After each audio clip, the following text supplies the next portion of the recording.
நாடது சொல்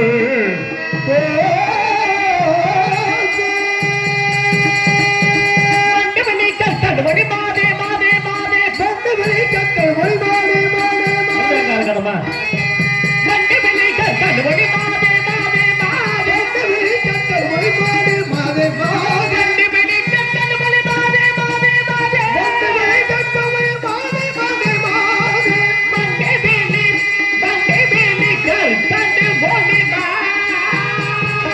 வண்டி வழி கத்தல் வழி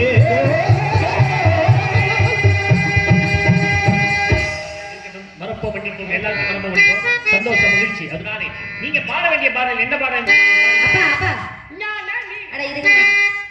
நீ எந்த வகையிலையும் மனம் கலங்க கூடாது. ஒருத்தர் சுட்டி காட்டாங்கன்னா அது நமக்கு வளர்ச்சிக்கு தான் நினைச்சுக்கணும். அவர் சொல்றாருங்கிற ஒரு காரணத்துக்காக நீங்க வளர்ச்சி என்னைக்கு அதாவது ஒரு தோல்வி வருதுன்னா நம்ம வெற்றிக்கு அறிகுறின்னு அர்த்தம். அவர் சொன்னது இல்ல சாமி, நான் உங்க பேச்சே வரலாம்னு நினைக்கிறேன். அப்ப அதுதான் இருக்கணும், இப்படிதான் இருக்கு. அதனால உங்க பேச்சு வர போறேன்னா அடுத்து ஞான நிலை பாட போறது அர்த்தம் கிடையாது. நான் என்ன சொல்ல போறேன்னு முதல்ல கேளுங்க. புரியுதா? என்ன கேட்டீங்க? ஆனா இருங்க ஏப்பா, நான் என்ன சொல்ல வரேன்றனால சொல்லுவேப்பா.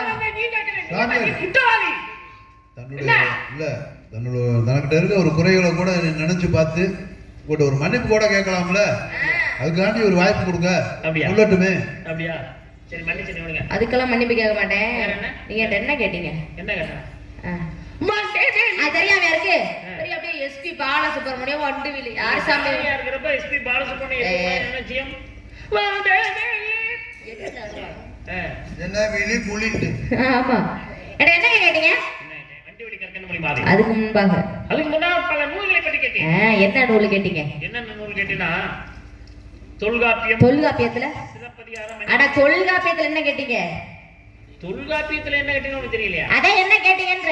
அதுல எத்தனை அதிகாரம் கேட்டீங்க? 3 அதிகாரம். அடுத்து என்ன கேட்டீங்க? அதுல எத்தனை இயல்கள் இருக்கு? 27 இயல்கள் இருக்கு. அடுத்து என்ன கேட்டீங்க? எத்தனை பாடல்கள் கேட்டீங்க? 1610 பாடல்கள் உள்ளது தொல்காப்பியம் என்ற புத்தகத்திலே. போதுமா? ஏமா உனக்கிட்ட விளக்கம் தெரியல? நான் சொல்லியிருப்பேன். ஏன் சொல்லல? உங்களுடைய மனநிலை எப்படி இருக்கும்ன்றத பார்க்கணுங்கிறதுக்காக நான் சொல்லாம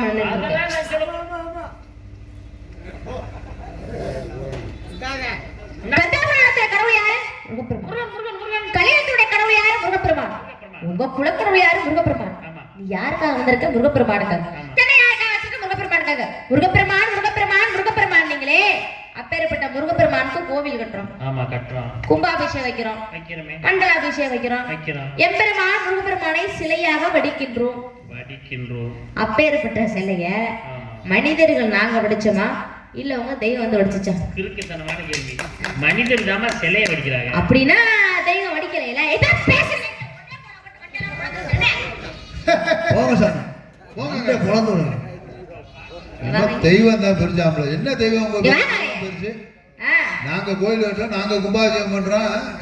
ஒரு தேங்காய் உடைச்சிருப்பீங்களா, ஒரு சூட ஏற்றிருப்பீங்களா? தெய்வம் பெருசுங்கிறியா? ஏப்பா கொஞ்சம் ஏப்பா கொஞ்ச நேரத்துக்கு முதல்ல என்ன உங்க தெய்வம் பெருசு? அந்த கோயிலுக்கு ஒரு வெள்ளை வச்சிருப்பீங்களா? கோயில் பக்கம் போயிருப்பீங்களா? ஒரு செங்கல்ல சொல்லுங்க. ஒரு பிரஷ் வாங்கி கொடுத்துருப்பீங்களா பெயிண்ட் அடிக்க? கோயில் கட்ட யாரு? மனிதர்கள் நாங்க கட்டமா இல்ல தெய்வம் நீங்க கட்டுறீங்களா? அது கோவிலே மனிதர்கள். அப்ப தெய்வம் இல்ல. ஏதோ பேசுறீங்க. கைய ஒடிச்சு அடுப்புல போட்டுருவேன். அட என்னமா சொல்லிக்கிட்டே இருக்கற? வெட்டி விட தம்பி, இந்த கைய வெட்டி நீ நல்லா இரு. இந்த கைய வெட்டிட்டு அழகு கொஞ்சம் அதிகமா புரிய. அவரு ஒரு நாரதர். கைய வெட்டுறோம்ங்கறியா? புண்ணியவானே சாமி, நீ நல்லா இருப்ப. அப்படி எல்லாம் பேச கூடாதுங்க. அப்பா சாமி இந்த மேடையோட சொல்லுது அழகு. அப்படி எல்லாம் சொல்லக்கூடாது. அவர் ஒரு நாரதர். ஒரு கைய வெட்டி என்ன பண்ண? ஒரு கைய வெட்டி என்ன பண்ணுவா? ஐயா புண்ணியவானே, 2 கைய வெட்டணுமா? சரி, அத விடுங்க. என்ன அடுத்து நீங்க என்ன கேட்டீங்க? அடுத்து என்ன கேட்டீங்க? 2 கைய வெட்டறீங்கறியா? 2 கால் என்ன பண்றது? வாங்கடா எல்லாத்தையும் வெட்டி போடா. தம்பி ஒரே ஆகல. என்ன சத்தம் போட்டு பேசுறீங்க? என்ன கொரவளைய கடிச்சு துப்பிடுவேன், புரியுதா? என்ன கேட்டீங்க? எதுக்கு தள்ளி நில்லுங்க. சிலப்பதிகாரம் கேட்டேன். சிலப்பதிகாரத்துல சிலப்பதிகாரத்துல எத்தனை காண்டம் கேட்டேன்? 3 காண்டம். அடுத்து என்ன கேட்டீங்க? எத்தனை கதைகள்? 30 கதை இருக்கு. சின்னதா ஒரு கேள்வி கேட்டீங்க, கேளுங்க. எத்தனை வரிகள் இருக்கு? ஏங்கப்பா வீட்டு வரி தண்ணி வரி எல்லாம் வசூல் பண்ணிட்டு இருக்காரு. என்கிட்டே வரி வசூல் பண்ணலாம்னு உடம்புடியில இருந்து வந்திருக்காங்க பாத்துக்கங்க. அது ஒண்ணும் கொஞ்ச நாள் தான் இருக்கு அந்த வரி. நீங்க வசூல் பண்ணன்னு மட்டும் சொல்லாதீங்க. தயவு செய்து இனிமே அந்த வேலைக்கே போங்க. மைக்ல எடுத்து வச்சு விட்டுரு அப்படி சொன்னீங்கன்னா கொல்லுகிறேன்.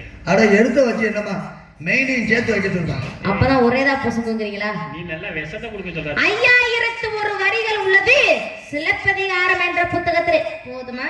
தெரிஞ்சிருக்குல்ல. நான் சொல்லிருப்பேன். ஏன் சொல்லல? உங்களுடைய மனநிலை எப்படி இருக்கும்ன்றத பார்க்கணுங்கிறதுக்காகவே நான் சொல்லாம நின்னுட்டு இருக்கேன். சாமியோட மனநிலை ரொம்ப பாதிக்கப்பட்டிருக்கு. சிலப்பதிகாரம் என்றாலே கண்ணகி கோவலனை வைத்து பேசுவதுதான் சிலப்பதிகாரம். மதுரையே எரிச்சாங்களே கண்ணகி. அப்பேற்பட்ட கண்ணகிக்கு சிலை வச்சாங்க. அப்பேற்பட்ட சிலைய மனிதர்கள் நாங்க வடிச்சோமா இல்ல உங்க தெய்வம் வடிச்சுச்சா? ஏமா அந்த சிலையை மனிதர் தான் வடிச்சாங்க. அப்ப தெய்வம் வடிக்கல. ஏதோ பேசுறீங்க. மூக்கறுத்து முச்சத்தில கொண்டு போட்டுருவேன், கண்ணை நோட்டி காக்காக்கி போட்டுருவேன், வாயை வெட்டி போட்டுருவேன். புரியுதா? நம்ம ஒரே நேரத்துல மூணு சொல்ற. எதையாவது ஒன்ன சொல்லுமா? மூக்க வெட்டுறவங்க, கண்ணை நோட்டுறவங்க, வாயை வெட்டுறவங்க, எதையாவது ஒன்ன சொல்லுமா? நீ மொத்தத்துல கழுத்தையும் வெட்டி போடுவேன். சொல்லுங்க. சிலை வச்சது யார்? நாங்க வடிச்சோமா தெய்வம் நீங்க வடிச்சீங்களா? மனிதர்கள். அப்ப தெய்வம் இல்ல கொளுத்தி புடுவேன், கொளுத்தி. புரியுதா? சரி போ நம்ம அடுத்து நீங்க என்ன கேட்டீங்க?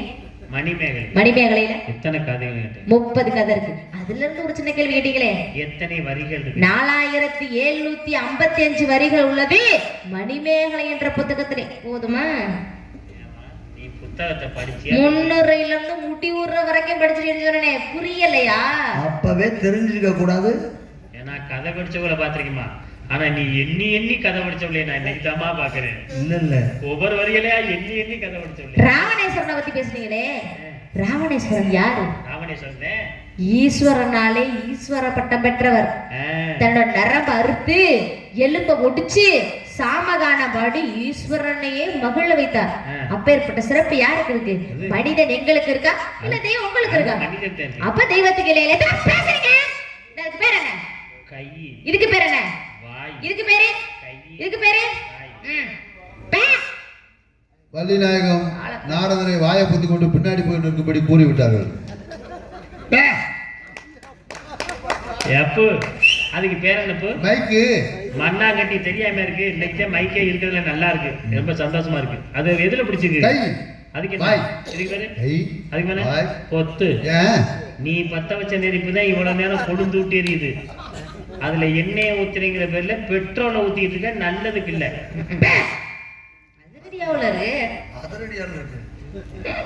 என்ன என்ன சத்தம் போட்டு பேசுறீங்க? என்ன வாயை தெச்சு வச்சிருக்கீங்க. அந்த பயம் இருக்கணும். பேசும்போது பவ்யமா பேசணும். நீ எந்த காரணம் கொண்டு என் கார்ல ஏறி வரணும். உன்னை தூங்க விட்டுட்டு டோரை திறந்து வெளியில தள்ளி விட்டு போயிருவேன். மரியாதையா ஒழுங்காரு. அது நீங்க ஜாக்கிரதையா இருங்க. உங்களை தள்ளி விட்டுட்டு நாங்க கிளம்பி போயிருவோம். நாங்க தான் ஓட்டுறேன். நான் பெல்ட் போட்டுக்கப்பா. நீங்களே ஐடியா சொல்லி கொடுக்காதீங்க. பெல்ட் போட்டுக்குவேன். என்ன வேணும் உனக்கு? சரி அதை விடுங்க. அடுத்து நீங்க என்ன கேட்டீங்க? அடுத்து திருக்குறள். எப்பா சாமி இந்த கேள்விக்கு என்ன பதில் சொல்ல விடல சாமி. ஏமா பேர் வாங்கிடுவோமா? என்ன திருக்குறள் என்ன கேட்டீங்க? திருக்குறள் எத்தனை? 1330 குறள். 133 அதிகாரம். அந்த புத்தகத்துல எத்தனை எழுத்துக்கள்? 42194 எழுத்துக்கள் உள்ளது. அடுத்து என்ன கேட்டீங்க? சின்ன கேள்வி. ஊர்ல அதுல எத்தனை சொற்கள் இருக்கு? 14000 சொற்கள். அடுத்து என்ன கேட்டீங்க? அது எந்த ஆண்டு அச்சிடப்பட்டது? 1812ஆம் ஆண்டு அச்சிடப்பட்டதான் திருக்குறள் என்ற புத்தகம். போதுமா? ஏமா உனக்கு தெரிஞ்சிருக்கு. சொல்லிருப்பேன். ஏன் சொல்லல? உங்களுடைய மனநிலை எப்படி இருக்கும்ன்றத பார்க்கணுங்கிறதுக்காக நான் சொல்லாம. சாமியோட மனநிலை ரொம்ப பாதிக்கப்பட்டிருக்கு. நேரம் ஏர்வாடிக்கு தான் கொண்டு போகணும். அங்க போய் ஏர்வாடி போய் உங்களை கூட்டியாந்துருக்கேன். அது மிகப்பெரிய விஷயம். உங்களை கட்டி போட்டுட்டு நாங்க வந்துருவோம். புரியுதா? என்ன உனக்கு பிரச்சனை? வள்ளுவர் இருக்காரு. வள்ளுவர் அவர் செத்து போயிட்டாரு. ஆனா இருக்காருங்க. என்ன இருக்காரு?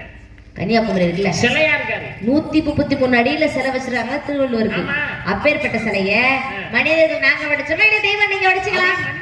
அப்ப தெய்வம் வடிக்க. எதை பேசுறீங்க? கொண்டருக்கும் மண்டருக்காக பொல தெரிஞ்சிருவேன். புரியுதா? அத சொல்லிக்கிட்டே இருக்க. மண்டை ரெண்டா பொலம் வந்தா மட்டை. மொட்டை மண்டை நீதே முடி எடுத்து வந்திருக்க. ஓ மண்டையை பத்திரமா வச்சுக்க. மண்டே போல கம்பு எடுக்குறாரு பிள்ளை நல்ல மனுஷன் வள்ளுவர் இருக்காரு வள்ளுவருடைய மனைவி பேருதான் வாசி வாசி என்ன பண்ணுவாங்க அழுதிரம் போய் உரக்கணத்துல தண்ணி இறைப்பாங்க அப்படி தண்ணி இறைச்சிட்டு இருக்கும்போது வள்ளுவர் கூப்பிடுவார் வாசிக்கு அப்படின்னு கூப்பிடுவார் உடனே அந்த அம்மா என்ன பண்ணுவாங்க அந்த வாளியை விட்டுட்டு தான் வருவாங்க ஆனா அந்த வாளி உங்க நடுவீட்டுல விழுவோம் நடுவீட்டுல பேசுற பேச்சு விளங்க சாமியார் மாதிரி கொஞ்சமாவது பேசுறீங்களா நீங்க இல்ல சாமியார் மாதிரியாச்சும் நடந்துக்கிறீங்களா நீங்க ஏன் அப்படி பண்றீங்க நீங்க சுவாமி நீங்க வாங்க ஏன் வாங்க தப்புச்சம் குழந்தை இதை வச்சு அம்மா வள்ளிநாயகம் அவருடைய நல்லா கவனிங்க மரியாதை நாகரிகம்ங்கிறது எங்க இருக்கோ அங்கதான் இருக்கு ஒரு நாகரிகமும் மரியாதையும் என்ன அநாகரிகமா பேசுறாங்க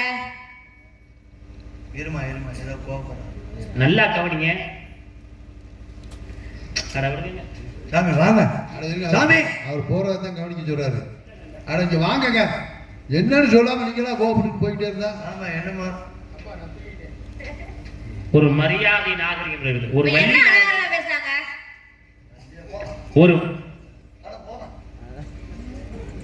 ஒரு வள்ளி நாயகம் ஒரு நாரதரை பார்த்து ஒரு புராணம் பேசலாம் ஒரு இதிகாசம் பேசலாம் இலக்கியம் பேசலாம்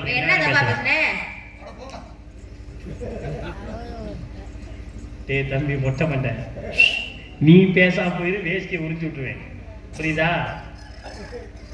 புராணம் பேசி இதிகாசம் பேசி இலக்கியம் பேசு கவி பேசு நடுவெடுங்கிற எந்த புத்தகம் நடுவீடு இருக்கு ஏதாவது புத்தகம் சொல்லு நான் ஏத்துக்கிறேன் ஓரத்தை விட உள்ளு விட நடுவீடு வேலை பேசாத என்ன பேசுறீங்க ஒரே ஒண்ணு பேசுறேன் ஒண்ணே ஒண்ணு சொல்றேன் நாரத பூமியிலே முதலிலே இறங்கிய இந்த இடம் எங்க தெரியுமா புதுக்கோட்டை மாவட்டத்திலே கீரனூர் பக்கத்திலே நார்த்தாமலை என்ற ஊர்ல தான் முத நாரதர் கீழே இறங்கின இடம் அதனாலதான் நார்த்தாமலை என்ற பேர் வந்தது அந்த ஊர்ல ஒருத்தர் பிறந்தவர் தான் தப்பானவரா பிறந்துட்டார் மோகன்தாஸ் என்பவர் அதனாலே அந்த ஊருக்கு பெருமை நான் பிறந்ததால அந்த ஊருக்கே பெருமை நார்த்தாமலை சொல்லு பாருங்க ஏன் ஊர்ல இருந்தது ஏன் ஊர்ல இருந்தது மதுக்கூர் எந்த ஊரா இருந்தாலும் சரி ஏன் ஊர்ல இருந்தது இனிமே நடுவீடு ஓர்த்தி விடுகிற மேடையில பேச நாகரிகம் ரொம்ப முக்கியம்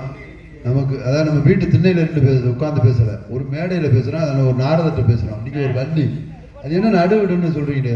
அவர் கேட்கிறாரு எந்த புராணத்துலமா இருக்கு நடுவிடு இருக்கா சொல்லுங்க. அவர் கேட்கற பதில் சொல்ல முடியும். அப்புறம் அவர் கோவம் வருமா வராத? ஒரு பெரிய மனிதனை பார்த்து நடுவிடுன்னு கேட்கிறியா? ஒரு நாரதரை பார்த்து தவறு. இனிமேல் அந்த வர சொல்லாதியா. அவரை பத்தி உங்களுக்கு என்னமா தெரியும்? நாரதரை பத்தி உங்களுக்கு என்ன தெரியும்? அவரே இருக்க வீடு இல்லாம ஊரா சுத்துறாரு. எனக்கு தெரியுங்க, வீடு இல்லாதவங்க தான் கோவம் ரோசம் எல்லாம் பொத்துட்டு வரும். அதுக்கு அந்த பாப்பாவே பரவாயில்லப்பா. அந்த அம்மா எனக்கு வீடு இருக்கா இல்லையான்னு கேட்டாங்க. கொடுத்து வாங்கி கட்டிக்கிட்டீங்க. உங்க வேலையை பாருங்க, பட்டா இருக்கா, சிட்டாரங்க இருக்கா, 15 போட்டோ இருக்கா, 150 கையெழுத்து போறியா, ஏதாவது லோன் வாங்கி கொடுக்க போறியா? எனக்கு வீடே இல்லையே, லோன் இங்க வாங்கி கொடுக்க போறது அப்படிங்கிறீங்களா? என்ன என்ன என்ன காரணம்? அவ்வளவு சிறந்த கற்பத்தன்மையுடையவள் வாசுகி. அப்பேற்பட்ட சிறப்பு யாருக்கு இருக்கு? மனிதன் எங்களுக்கு இருக்காங்க, தெய்வம் உங்களுக்கு இருக்காங்க. அது மனிதன் இல்ல. அப்ப தெய்வத்துக்கு எதை பேசுறீங்க? கொளுத்து விட உங்களுக்கு புரியுதா? இஷ்டத்துக்கு பேசுறீங்க, சௌரியத்துக்கு பேசுறீங்க, வாய்வள பேச்சுக்கு பேசுறீங்க, சட்டம் பேசுறீங்க, சௌடால் பேசுறீங்க. நீங்க என்ன பேசாலும் ஆமா சாமியை போட்டு கொடுங்க. உங்களுக்கு வள்ளி பேச கொடுக்கறேனா? சுவாமி ஒரு நிமிஷம். அம்மா வள்ளிநாயகம் உள்ளபடியே உங்களை பாராட்டுறோம். அடுத்து முருகன் வர்றதுக்கு தயாரா இருக்காரு. முருகன் எப்படின்னா நம்ம ஆலயத்துல போய் பார்த்தோம்னா எப்படி அழகா இருப்பாரோ இந்த மாதிரி அழகா இருப்பாரு. நல்லா பேசக்கூடியவர், நல்லா பாடக்கூடியவர், நல்லா ஆடக்கூடியவர், ஒரு சிறந்த ஒரு முருகன் வந்திருக்காரு. அடுத்து அவர் சந்திக்க அவ்வையார் வர்றாங்க. நீங்க எல்லாரும் இருந்து பாருங்க. அதே மாதிரி வள்ளிநாயகம் உங்களை ஏன் பாராட்டுறது தெரியுமா? இந்த சிறு வயதுல ஆண்டவன் உங்களுக்கு நிறைய திறமையை கொடுத்துருக்காங்க. நல்ல ஞானம், நல்ல அறிவு, நல்ல பேச்சு, நல்ல பாட்டு, நல்ல குரல் வளம். பாடலாம், ஆனால் குரல் வளம் வேணுமே, அதுவும் எங்கள் ஆண்டவர் கொடுத்துருக்கேன். நல்ல தமிழ் உச்சரிப்பு, நல்ல மனப்பாட சக்தி, எல்லாமே ஆண்டவர் நிறைய திறமையை கொடுத்துருக்காங்க. ஜோரா கைதட்டுங்க. என்ன அப்படி நாடகம் பார்க்க வந்த மாதிரி உட்காந்துட்டு எல்லாம் ஏன் கைதட்ட சொல்லுங்க.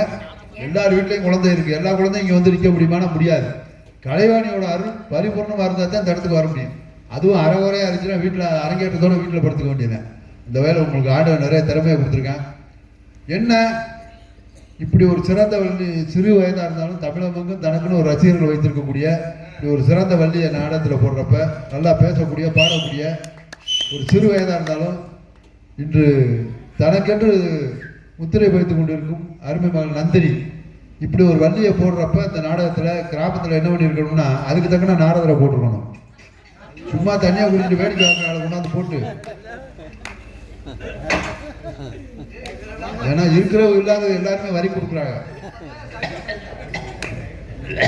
ஐயா புண்ணியவனே என்னங்கய்யா எப்பா கொஞ்ச நேரத்துக்கு முதல்லதே இதிகாச சுட இலக்கிய சுட புராணத்தில் இப்படி பல பட்டங்களுக்கு சொந்தக்காரர் பெருமாள் ஒரு நாரதரை போடும்போது உண்மைதான் மாதிரி ஒரு வண்டியை போடணும் அப்படின்னு சொன்னீங்க. ஆனா தண்ணி குடிச்சு வயிற்றுக்குள்ள ஓட இறங்கல, மண்டையில ஓடுக்க மாட்டேன், தண்ணி உள்ள இறங்கல, அதுக்குள்ள இப்படி வெளியே போடுறோம், அதுக்கு தான் நாரத போடணும்னு சொல்லுகிறீங்க. எங்க சாமி தெரியுமா? இவ்வளவு நாள் பெங்களூர்ல இருந்தேன், அங்கதான் உன்னை விசாரணை போட்டு அனுப்பினாங்க. அங்கே எது பெங்களூருக்கு விசாவா சாவி போட்டு உங்க மேல எனக்கு ஒரு சின்ன வருத்தம். அப்பா உன்னை பாராட்டுதாம நீங்க பாராட்டலாம் ஒரு பக்கம் இருக்கட்டும். அவர் பேச்ச கேட்டு திட்ட போறியாமா? ஆமாப்பா. எப்பா நீங்க புத்தி சொல்ற மாதிரி இருந்தா மேடைக்குள்ள கூட்டி கொண்டு போய் அடிங்க, உதைங்க, கழுத்து நெரிச்சு கொள்ளுங்க, விஷத்தை வச்சு கூட கொள்ளுங்க, என்ன வேணாலும் பண்ணுங்க, உங்களுக்கு முழு உரிமை இருக்கு. ஆனா இப்படி ஒரு 500 பேர் 1000 பேர் நாடா பாக்குற மத்தியில ஒரு 40 ஆண்டு காலம் அனுபவம் உள்ள ஒரு நாரதரை மேடையில வச்சு நீங்க இப்படி அசிங்கப்படுத்துனீங்கன்னா அவங்களுடைய மனநிலை எப்படி இருக்கும்ன்றதை யோசிச்சு பார்த்து இந்த வசனத்தை சொல்லியிருந்தா நான் கொஞ்சம் சந்தோஷப்பட்டுப்பேன். அவங்களை கூப்பிட்டு உள்ள கூப்பிட்டு போய் புத்திமதி சொல்லலாம். உள்ள கூப்பிட்டு போய் சொன்னோம்னா இவர் என்ன சொல்றது, நம்ம என்ன கேட்குறது, நம்ம போகாத ஊரா, ஏறாத மேடையா, வாங்காத பட்டமா, நமக்கு தெரியாத புராணமா அப்படின்னு இவர் என்ன சொல்ற, நம்ம என்ன கேட்கறேன்னு தோணும். வெளியில இப்படி வச்சு சொன்னாதான் சரி, இப்படி மேடையில வச்சு கேட்டா நம்ம இன்னும் படிக்க வேண்டியிருக்கு, தெரிஞ்சுக்க வேண்டியிருக்கு. படிச்சு தெரிஞ்சுக்கிட்டு அடுத்த மேடையில நந்தினிங்கிற அந்த வள்ளியை சந்திச்சு நம்மளும் பேசி ஜெயிக்கலாம்னு ஒரு வைராக்கியம் எப்போ வரும்னா இவ்வளவு பேருக்கு முன்னாடி வச்சு சொல்றப்பதான் எப்படி. ஐயா கண்ணத்துற துறைராஜ் சிவாஜி கணேசன் செத்துட்டாங்க உட்காந்துருக்காரு. ஆனா ஒவ்வொருத்தர வந்திருக்காரு எனக்கு இன்னும் நம்ம ஊர்ல. ஆமா, அப்புறம் நீங்க இஷ்டத்துக்கு பேசுறீங்க, சௌரியத்துக்கு பேசுறீங்க, வாய்க்கு வந்தா பேச்சுன்னு பேசுறீங்க, சட்டம் பேசுறீங்க, சவுண்டால் பேசுறீங்க. நீங்க என்ன பேசலாம் ஆமா சாமி போடுறது அங்கிருந்து நான் பேசுறேன். தெய்வம் இல்லாம வர முடியாது, மனிதன் இல்லாம தெய்வம் வந்துட முடியுமா? ஒரு கோவில் கட்டி பாருங்க, ஒரு கும்பாபிஷேகம் வச்சு பாருங்க, ஒரு மண்டலாபிஷேகம் வச்சு பாருங்க, ஆனா ஒரு காப்பு கட்டி பாருங்க, ஒரு காவடி எடுத்து பாருங்க, ஒரு பூ மிதிச்சு பாருங்க, ஒரு அழகு ஊத்தி பாருங்க, ஒரு உழப்பாய் எடுத்து பாருங்க, இதெல்லாம் பண்ணி பார்த்தாங்களுடைய மனிதர்களுடைய நிலைமை என்னன்னு தெரியும். தெய்வம் இல்லாம வர முடியாதுங்கிறீங்க, மனிதன் தெய்வத்தை உரிமையாற்ற முடியுமா? அவை பிராட்டி என்ன சொல்றாங்க தெரியுமா? பெரிது பெரிது புவன பெரிது, புவனோட நான்முகன் படைப்பு, நாரோட தரியமா ஒந்திய பிறந்தோர், கலைவார் அலைகுட தூய்த்தோர், அலைகுடல குறுமுடி கையில் அடக்கம், குறுமுடிய கலசத்தில் அடக்கம், கலசம் அரமணி குறுதலை வாரம், அரவ உமையாளன் சிறுவிரல் மோதிரம், உமையல் இரவேலன் அடக்கம், இரவேல தொண்டர் அடக்கம், தொண்டரை பெருமையா பேசுறாங்க. வெறிநாய் எத்துற மாதிரி எத்துவேன். நீ என்ன சொன்னாலும் சொல்லு, இல்ல டைமிங் தகுந்த மாதிரி எக்கோ பாத்தியா? நான் கேட்டுக்கிறேன். மனிதன் இல்லாம தெய்வம் வந்துட முடியுமோ? இந்த வார்த்தையை சொன்னாதான் நான் கருத்து கொண்டு நடுத்தருல விடுகிறேன். தெய்வம் இல்லாம நீ வந்துருவியா? நல்லா கவனிங்க. உலகத்திலே மனிதர்களுக்கு ஜீவவாசியம் கொடுப்பவன் இறைவன். அந்த இறைவனை ஆலயம் கட்டி இவர் தான் கருவசாமியோ, முத்தாளம்மன், மந்தையம்மன், சிவபெருமான், முருகப்பெருமான் அப்படின்னு சிலை வெடித்து கோயில் கட்டி கும்பாபிஷேகம் வைத்து மண்டலாபிஷேகம் வைத்து இதெல்லாம் தெய்வங்களை அடையாளம் காட்டுவான் மனிதன். நல்லா பாருங்களேன், மனிதர்களை கொடுத்தவன் இறைவன், இறைவனை வெளிக்கான் கொண்டு வந்தவன் மனிதன். இப்படி சொல்லுங்க, தெய்வமொழியை மனிதன் இல்லை, மனிதன் இல்லை தெய்வமொழி அப்படி சொல்லி போடுங்க. ஒருத்தர் அடி எடுத்து கிடக்கிறார் ரோட்ல, ஒருத்தர் போய் காப்பாத்துறாரு.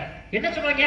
மனிதர்கள் மாத்திர மனிதர்கள் மாதிரியே வந்து காப்பாற்றுங்க சொல்லுவார்கள், தெய்வம் மாதிரி வந்து காப்பாற்றுங்க என்று தான் சொல்வார்கள். அது வாங்க தெய்வம் இல்லையே கிடையாது. நல்லா யோசனை பாருங்க, இந்த மேடையில வச்சு பேசுங்க. இந்த மேடையில இங்கே ஹார்மோனிய வாசித்து கொண்டு வைக்கிறாரே டி கோவில்பட்டி ஈந்தரத்தகம் டி அழகேசன் அவர்கள் தமிழகத்தை தலை சிறந்த ஹார்மோனிய சகோதரர் பேரு புகழ வாங்கியிருக்காங்க. என்ன காரணம்? அந்த இறைவனுடைய அருளாளி. நீங்க பாடல் பாடுறீங்க, எத்தனையோ பாட்டு பாடுங்க, அதை பத்தி நான் கவலை இல்லை. இனிமையா பாடுவீங்க, எந்த பாட்டு பாடினாலும் இனிமையா பாடுவீங்க. அதனால ஒரே ஒரு பாட்டு பாடுங்க, சிங்கார வேலையிலே தேவா என்ற பாடல். அந்த பாடலை இதுவரைக்கும் மற்ற வழியில் பாடி நான் கேள்விப்பட்டது. நீங்க பாடினாலும் கூட நாடக துறையில இந்த பக்கமான நீங்க பாடுவீங்க. அது எனக்கு தெரியும். பாடும்போது இந்த பாடலிலே நாதஸ்வரமும் தமிழ் வரும்.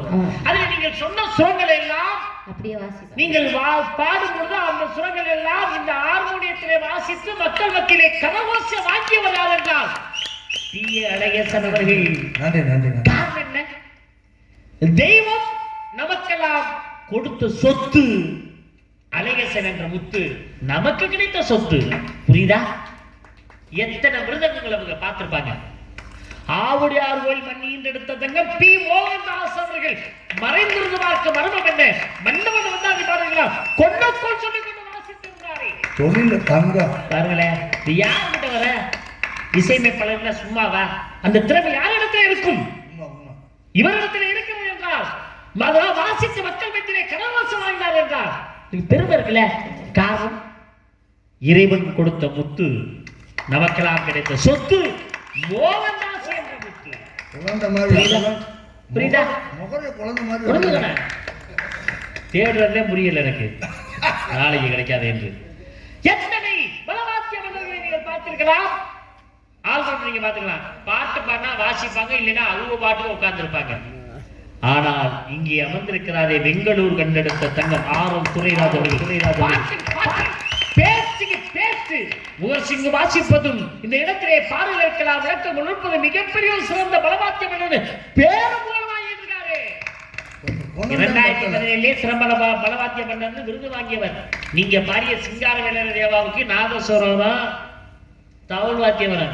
அந்த தவுள் நடையை இந்த இடத்திலே அழகாக வாசித்து மாறி மாறி வாசித்த மக்கள் மத்தியிலே கரவாசமாகினார்களே துரைராஜன் அவர்கள்.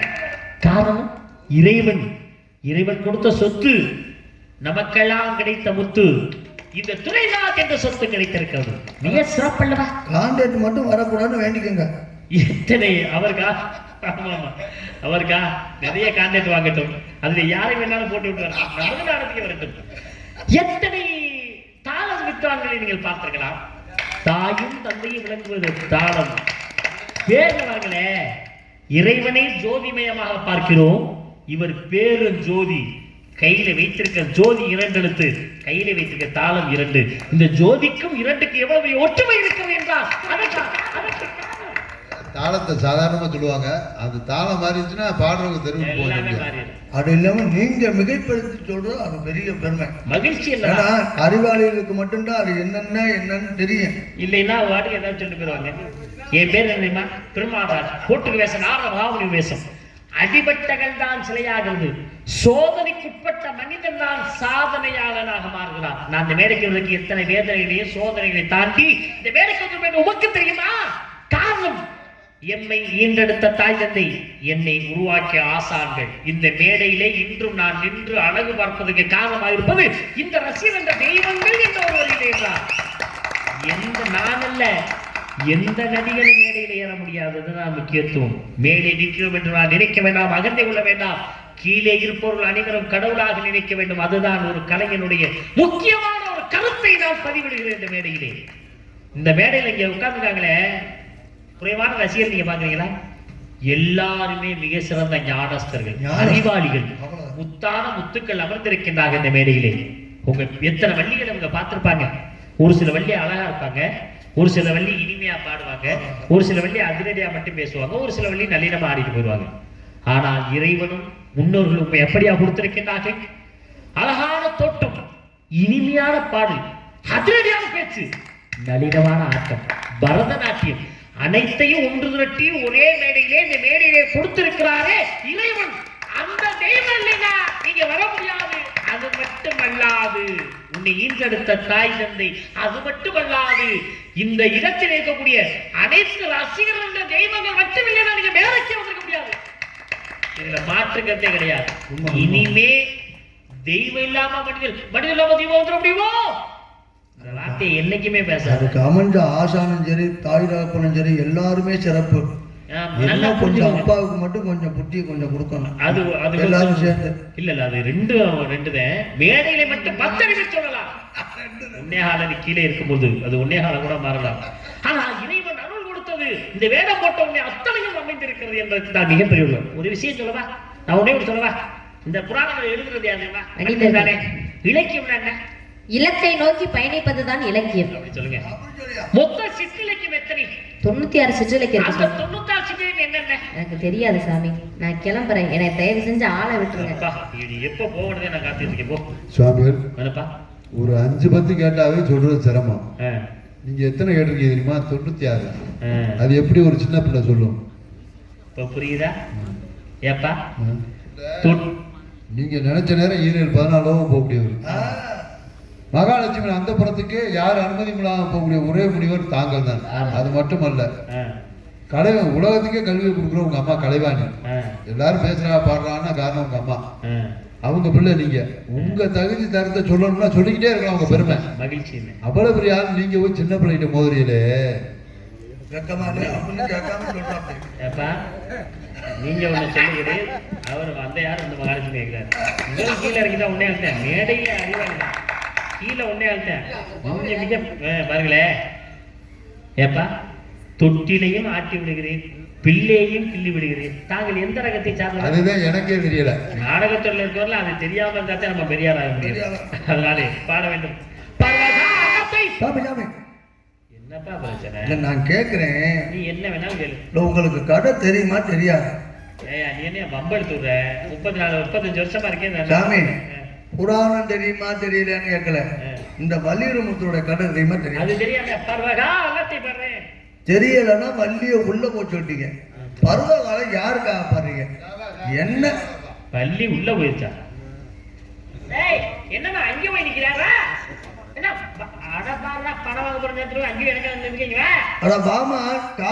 குறைய கெஞ்சி கூப்பிடுறாரு.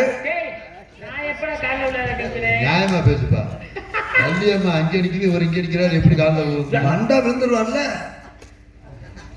நீங்க 2 பேரும் உருப்படியா வீட்டுக்கு போனா முதல்ல நீ பாய போறீங்க. முதல்ல அங்கே போய் நிக்கிறீங்க 2 ஜென்மமும் என்னதான்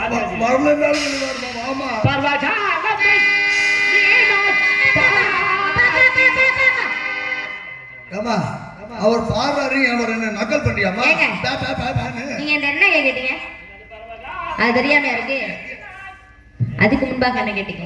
சிற்றிலக்கியம் 96 என்ன தெரியாது? தெரியாது உள்ள போயிட்டேன் அப்படின்னு நான் சொல்லுவேன். நீங்க எதிர்பார்க்கிறீங்க அதானே? சாதகம் பிள்ளை தமிழ் பரண்டி கல்லகம் அகப்பெரு கோவை ஐந்தரச்சியில் வறுக்கும் கோவை மும்மணி கோவை அங்க மாலை அட்டமங்கலம் வடுதாக மாலை இரட்டை மணி மாலை இணைமணி மாலை நவமணி மாலை நான்மணி மாலை நாம மாலை பலசந்த மாலை பன்மணி மாலை மணிமாலை போச்சி மாலை வறுக்கு மாலை மேற்கேத்தி மாலை காப்பு மாலை வேணி மாலை வசந்த மாலை தாரங்கள் உப்பை மாலை தான மாலை வீரவெச்சி மாலை வெச்சி குறந்தை மஞ்சை போர்க்குள வஞ்சி விராட்டு வஞ்சி செருக்குள வஞ்சி காஞ்சி மாலை நொச்சி மாலை ஊழிய மாலை துப்பை மாலை வாகை மாலை வாதர வஞ்சரி என் செயல் தொகைநோச்சியில் ஊழியந்தாதி பதியேற்றாத ஊற்றதாதி உலா உலா மெடல் வெளமெடல் ஒரு ரூபா 20 கண்படுகளை ஆட்டுவேன் துயிரனை பேரினிசு ஊரணிசை பேர் நேரிசு ஊர் நேரிசு ஊர்வன் தசாமபதம் தசாங்கத்தையில் அரசன் கருத்து முளைப்பட்டு பாதாதி கேசம் கேசாதிபதம் அலங்கார பதம் தூது மங்களவள்ளை நாட நற்ப தண்டகம் பதகம் சதகம் சவியறி ஒரு வாயுரை வாட்டு குளத்தி பாட்டு உளுத்தி பாட்டு எலிகூட்டி நாளிக வெப்ப சின்னப்போ விருத்த விளக்கணம் பெருங்காப்பியம் சிறுங்காப்பியம் என 96 சிற்றங்களை கொடுக்கிறார். இந்த மேடைக்கு எத்தனையோ வள்ளியில் வந்திருக்கலாம், எத்தனை நாள் வந்திருக்கலாம். ஆனால் எமக்கு தெரிய 96 சிற்றிலக்கியம் சொன்ன ஒரே வள்ளி நாயகம் தாங்களாக திறக்க வேண்டும். வாழ்க பல்லாண்டு, வாழ்க வளமுடன். அப்பவே சொன்னால வள்ளியம்மா சொல்லிடுவான்னு சொல்லிடுவாங்க. மைக்க வைப்பு மண்டை 5-10 கேட்டாலுமே 5-10 கேட்டாலுமே தெரியாது சொல்லிட்டு சொல்லிடுவாங்க. மண்டை ஒரு ஊருக்கு வந்தோம்னா அவங்க கொடுக்குற பணத்தை வாங்கி நம்ம சாப்பிட்டோம்னா, வீட்டுல அரிசி வாங்கி சாப்பிட்டோம்னா உடம்புல சார்ந்தீங்க ரசிகர்கள் எப்படி இருப்பாங்களோங்கிற ஒரு சந்தேகம் நமக்கு எழும். ஆனா நம்ம ஊருக்கு வந்ததுக்கு உண்மையாவே நம்ம தான் புண்ணியம் பெற்றிருக்கணும். மிக சிறந்த ரசிகர்களும் இருக்கின்றார்கள் என்பதை நான் உணர்ந்தேன். நான் அதற்கே மிகப்பெரிய மகிழ்ச்சி. உங்களை சந்தித்ததிலே நாங்கள் புண்ணியம் பெற்றிருக்கிறோம் என்றுதான் சொல்ல வேண்டும் என்று உங்கள் எல்லோருக்கும் நாங்கள் கூறி இன்னிருந்து வரக்கூடிய முருகப்பிரமாணம் சரி, அவையாரும் சரி, அவர்களிடத்திலும் நல்ல ஆசிகளை பெற்று ஆசீர்வாதம் கொடுத்து செல்லுமாறு உங்களை பணிவோடு கேட்டுக்கொண்டு உண்மையாக ஒரு நாடகம் சிறப்பாக அமைய வேண்டுமானால் நந்தினி மட்டும் வள்ளியா நாடகத்துல போட்டு அந்த நாடகம் நல்லா இருக்குன்னு நீங்க எதிர்பார்த்தீங்கன்னா அது என்னமோ நீங்க சொல்லிக்கிற மாதிரி இருக்காது. பெருமாள் ராஜா மட்டும் ஒரு நாடகரா போட்டு நாடகம் நடத்த நீங்க நினைச்சீங்கன்னா அந்த நாடகம் சிறப்பாக அமையும் என்று நீங்கள் நினைத்தால் அது அல்ல, மிகையாகாது. அதுபோல அழகேசனை மட்டும் தனியா போட்டு நாடகம்னா அவர் ஒரு ஆள் வண்டி எடுத்துட்டு போகணுங்கிற ஒரு எண்ணங்கள் அவர் வரும். அதே மாதிரி மோகன்தாஸ் மட்டும் தனியா போனோம்னா என்னடா பண்றது யோசிச்சுக்கிட்டு பேசாம இன்னைக்கு முடிச்சிருக்காரு. இன்னும் ஒரு சில நாள் அப்படியே தலை வச்சு படுத்துருவாரு. இந்த மாதிரி 2 நாள் மொட்டை. ஆமா, திரைநாயகன் மட்டும் போட்டா அவருடைய திறமை என்ன, அவருக்காக வரீங்க, சுராஜனுக்காக வரீங்க, அலேசனுக்காக வரீங்க, மோகன்தாஸ்க்காக வரீங்க, பெருமாநாச்சியா ஹரியன் இப்படி எல்லாம் தனித்தனியா வருவீங்க. ஆனால் ஒரு நாடகம் சிறப்பாக அமைய வேண்டுமானால் 4 இசையமைப்பாளர்கள் 5 நடிகர்கள் சேர்ந்து கூட்டு முயற்சி இருந்தால் மட்டுமே ஒரு நாடகம் வெற்றி பெறும் என்பதற்கு சிறிய ஒரு ஞானம் வந்து உங்களுக்கு தவிர வேற யாரும் இல்லை. அப்படி இல்லை, காசுக்காக சில பேரு அதுல 2 பேர் இதுல 2 பேர் கலந்து 100 ரூபாய்க்கு குறைக்கிறது. ஆனால் இந்த நாடகம் சிறப்பாக அமைவதற்கு மிக சிறந்த ஒரு எடுத்துக்காட்டு நமது சகோதரர் பேரு முத்துகிருஷ்ணன். அது நம்ம நாடகம் சிறப்பாக அமையும்னா முத்துகிருஷ்ணனுக்கு தான் ஒரு நன்றியை சொல்லணும். இப்படிப்பட்ட நடிகர்களை போட்டால்தான் அந்த நாடகம் என்று ஒரே கண்ணோட்டத்தோடு ஒத்த கால இந்த நாடகத்தை சிறப்பாக அமைப்பது காரணமாக இருந்தவர் நமது சகோதரர் முத்துகிருஷ்ணன் அவர்கள். நாடகம் போட்டது இன்னைக்கு வரல நம்மளை தூங்க வரல. அண்ணே எப்போ வருவீங்க, என்னத்துக்கு வருவீங்க, எங்க வருவீங்க, சாப்பிடுங்க, அங்கே சாப்பிடாதான் கூட சாப்பிட்டு திருப்தியா வாங்க, இங்க வரலாம் சாப்பிடும். ரொம்ப ஒரு வரவேற்பு வந்தவுடன் நம்மளுக்கு உபசரிப்பு எல்லாமே அவரை சார்ந்தது. அது மட்டுமல்லாது நாடகத்தை சிறப்பாக நடிகளை போட வேண்டும் நினைத்த கிராம பொதுமக்களுக்கு விழாக்குழுவினருக்கு முதலில் நன்றியை தெரிவித்துக் கொண்டு வரக்கூடிய முருகப்பெருமானை நீங்கள் சந்திக்க வேண்டும், ஆசீர்வாதம் பெற வேண்டும். அழகான ஆண்மகனை மனாவாக பார்த்தது எப்படி பார்ப்பதில்லை என்று கூறுகிறேன். கேள்வி இப்பதாங்க நீங்க பெரிய மனுஷன் மாதிரி நடந்துக்கிறீங்க. இவ்வளவு நேரம் நான் சின்ன பிள்ளை மாதிரி இருந்தேன். என்ன கேள்வி என்ன அதுதான் நாடகம். இந்த ஒரு மணி நேரத்திலே பச்சை பிள்ளனோட பார்க்காம 1 மணி நேரத்திலே நடப்பதுதாங்க இந்த தர்க்கம் என்பது புராணம் என்பது. அதுதாங்க இருக்கிறேன். அதுக்கப்புறம் பாடல்கள் இனிமையா பாடக்கூடியவர் அங்க வந்து கொண்டிருக்கிறார் சீனிவாசன். எவ்வளவு பாடம் நான் பாடுகிறேன், பாட்டை பாடிக்கிட்டே இருப்பார், இங்க கேட்டுக்கிட்டே இருக்கலாம், ரசிச்சுக்கிட்டு இருக்கலாம். வந்து கொண்டிருக்கிறார்.